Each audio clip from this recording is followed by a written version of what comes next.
Imagine a nevoeiro denso na manhã, e então, recortado contra o horizonte pálido, surgem linhas de cascos escuros que cortam a água como lâminas. Homens com capuzes puxados, escudos alinhados como escamas de peixe, desembarcam em praias que há pouco eram silenciosas. Era assim que a Europa conheceu os guerreiros do norte. Não apenas saqueadores, mas navegadores, colonizadores, mercadores e forjadores de novos mundos. Hoje vamos seguir o rastro desses longships, as embarcações que mudaram o jogo, e entender como esses homens e mulheres vindos da Escandinávia fizeram o continente tremer de medo e, ao mesmo tempo, transformaram-no para sempre. A Escandinávia, o ponto de partida desse movimento, é um lugar de extremos, fiordes profundos, invernos longos, terras agrícolas limitadas e uma costa recortada que parece convidar à navegação.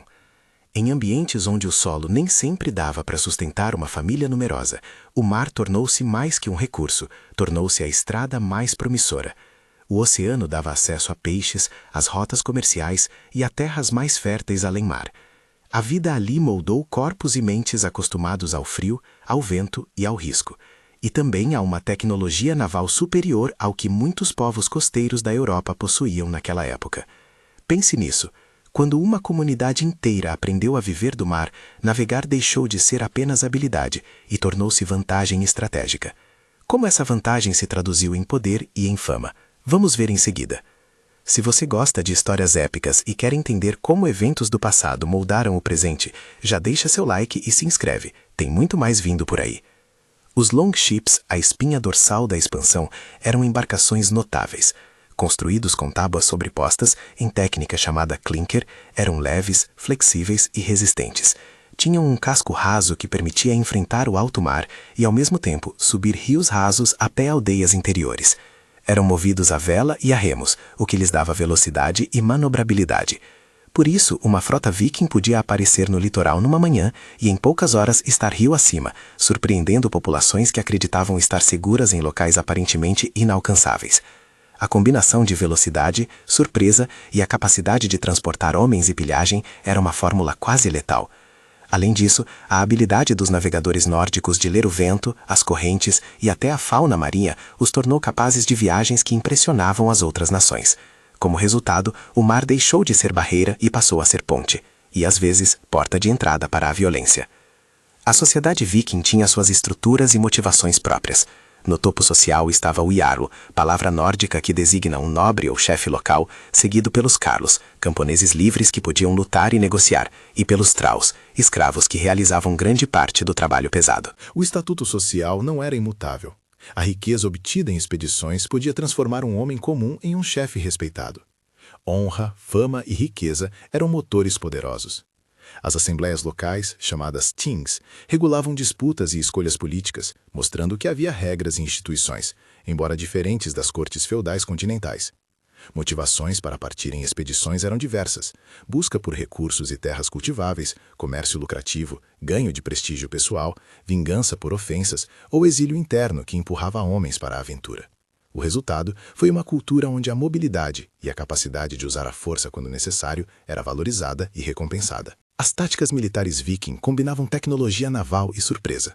Em incursões, a prioridade era sempre o golpe rápido: desembarcar, saquear, recolher o máximo possível e partir antes que vinham reforços. Em portos e mosteiros ribeirinhos, a defesa costumava ser fraca e a vantagem do atacante era total. Quando o inimigo oferecia resistência, os vikings usavam táticas adaptáveis: combates corpo a corpo, uso de escudos alinhados para formar paredes móveis, arremesso de lanças e o terror psicológico de uma investida veloz. Eles também sabiam se adaptar. Em campanhas maiores, organizavam expedições que duravam estações inteiras, e em outros contextos, atuavam como mercenários ou assimilavam-se às estruturas locais para governar territórios conquistados. As embarcações possibilitavam não só ataques litorâneos, mas penetrações por rios, convertendo extensas vias fluviais, como o Reno e o Sena, em corredores de invasão. A vantagem naval transformou o mapa político de áreas inteiras da Europa. Um episódio que mudou a percepção sobre os nórdicos foi o ataque a um mosteiro no fim do século VIII, quando monges e comunidades religiosas que até então viviam num isolamento relativo foram brutalmente surpreendidos. Esse choque cultural, monges desarmados diante de guerreiros vindos do mar, reverberou por décadas nas crônicas contemporâneas e alimentou o medo entre comunidades costeiras. Um exemplo amplamente citado nos estudos é o saque de um mosteiro em 793, que muitos historiadores apontam como o início simbólico da era viking.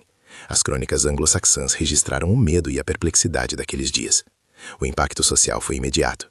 Fortalezas e defesas foram reforçadas, rotas comerciais mudaram, e a consciência de uma ameaça marítima persistente levou reinos a repensar sua segurança. Mas os ataques não foram apenas destruição, também abriram canais comerciais e de contato cultural, mesmo que inicialmente dolorosos. À medida que as incursões se multiplicaram, surgiram formas mais organizadas de expansão. Em partes das Ilhas Britânicas, os vikings não apenas saqueavam, estabeleceram-se, misturaram-se com a população local e fundaram o que viria a ser conhecido como Danelaw, áreas sob influência nórdica onde leis e costumes se misturaram com os locais. Em outra frente, líderes nórdicos assumiram posições de poder. Por exemplo, o estabelecimento de príncipes normandos na região que passou a se chamar Normandia, graças à concessão de terra a um líder nórdico chamado Rollo, uma transformação que trouxe um novo ator europeu de origem nórdica. Mais ao norte e oeste, colonizações transformaram paisagens.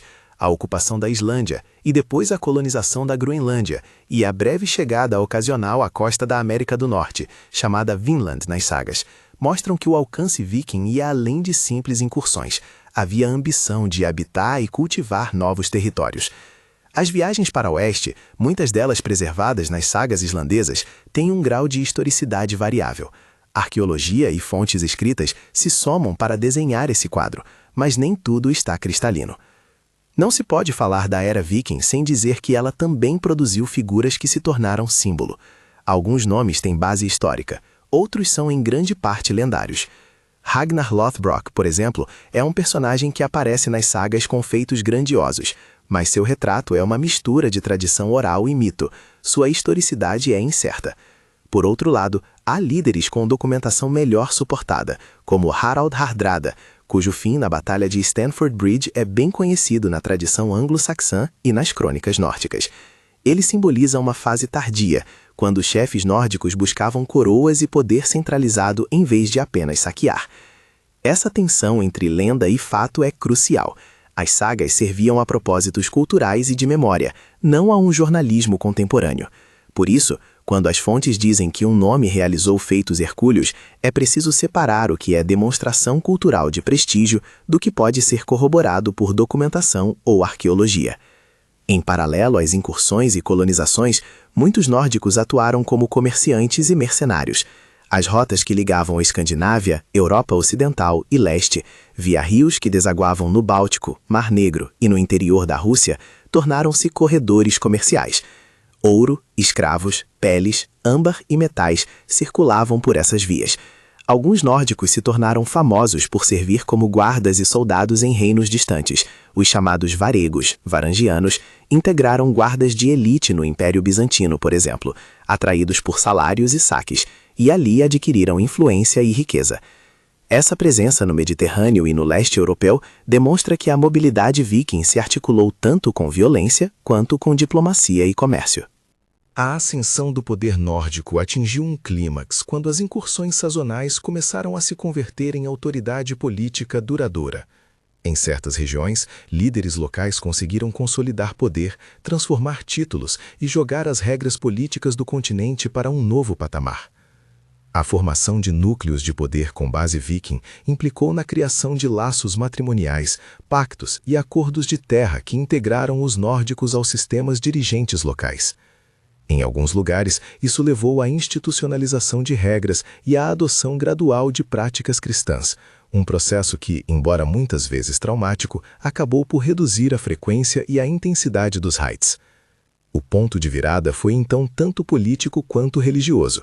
À medida que reis nacionais mais fortes emergiam na Escandinávia e na Europa, a opção de se estabelecer e governar passou a ser mais atraente do que a vida errante do saque. O declínio do modelo de guerra e pilhagem em larga escala foi gradual e múltiplo. A cristianização dos povos nórdicos teve papel relevante.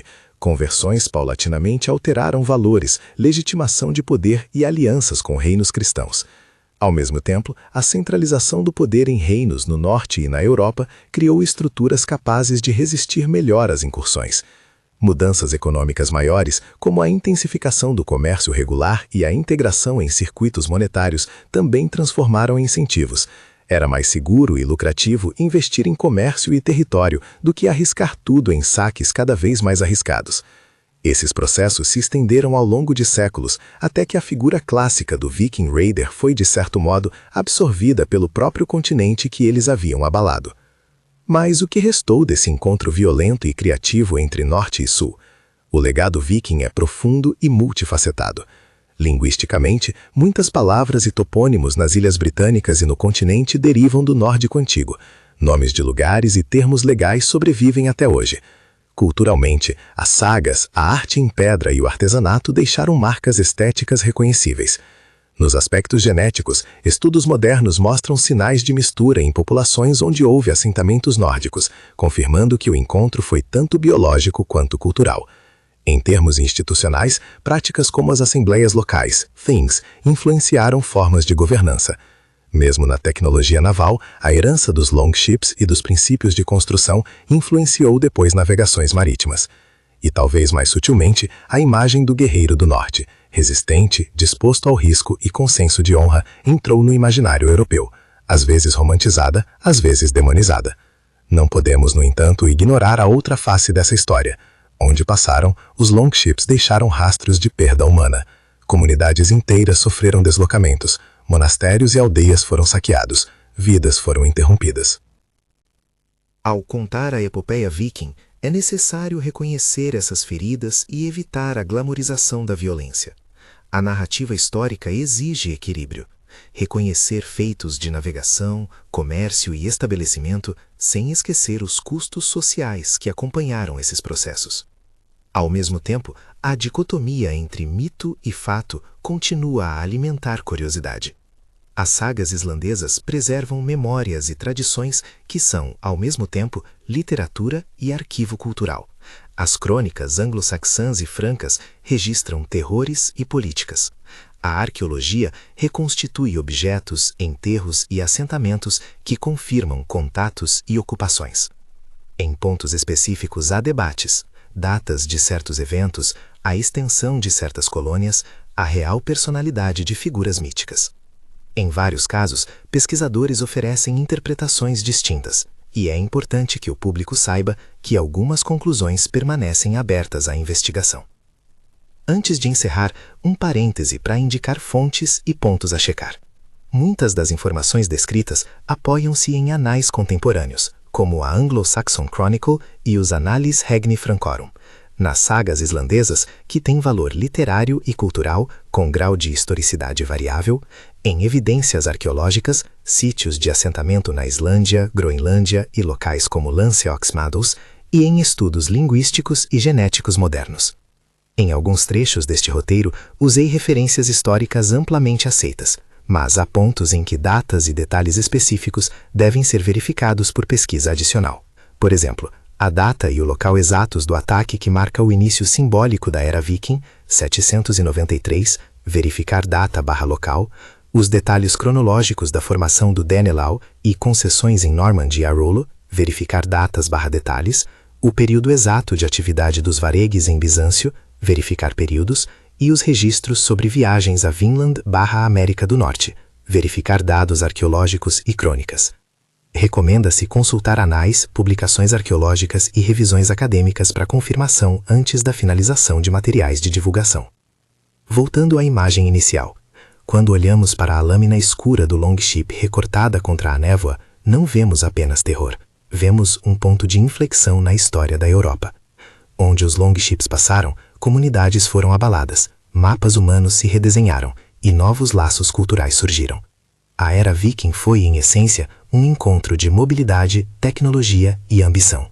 Uma mistura que deixou marcas profundas, algumas dolorosas, outras surpreendentemente construtivas.